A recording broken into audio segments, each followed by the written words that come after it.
High বন্ধুরা, আইয়া পড়ছি আপনাদের লগে আড্ডা দিতে। আজকে কথা বলবো বাংলাদেশে মুক্তি পাওয়া বাংলা মুভি ট্রেইলার ভালোবাসি হয়নি বলা নিয়ে।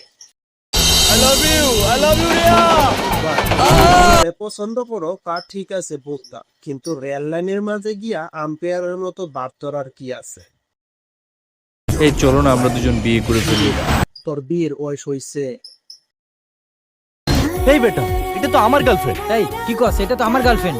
না না ভাই, এটা আমার গার্লফ্রেন্ড। আমার না কোনো ছেলের সাথে এক সপ্তাহের বেশি প্রেম করতে ইচ্ছে করে না। বেহায়া মেয়ে কোথা। সুন্দরী মেয়ে দেখলে কি খালি পিছু পিছু ঘুরতে ইচ্ছে করে? আমি বলুম না, আমার শরম করে। বাবাকে ঠকিয়েছো।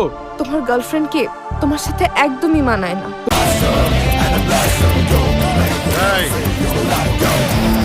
এত কাছে তুমি আছো। ভাই দেখছেন কাবারটা ক্যামেরার অ্যাঙ্গেলটা কই ধরছে? তোর ছাড়া আমি বাঁচবো না। মেয়েটা বাবাকে ঠকিয়েছো। তোমার গার্লফ্রেন্ডকে তোমার সাথে একদমই মানায় না। তুই আমার ছেলে হয়ে সিগারেট খাচ্ছিস, আবার মিথ্যে বলছিস।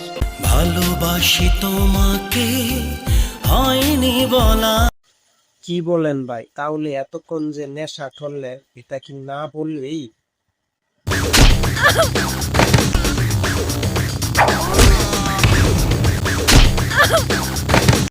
এই ছিল ভালোবাসি হয়নি বলা সিনেমার ট্রেইলার। দেখা হচ্ছে পরের ভিডিওতে, ততক্ষণ পর্যন্ত ভালো থাকবেন, টাটা।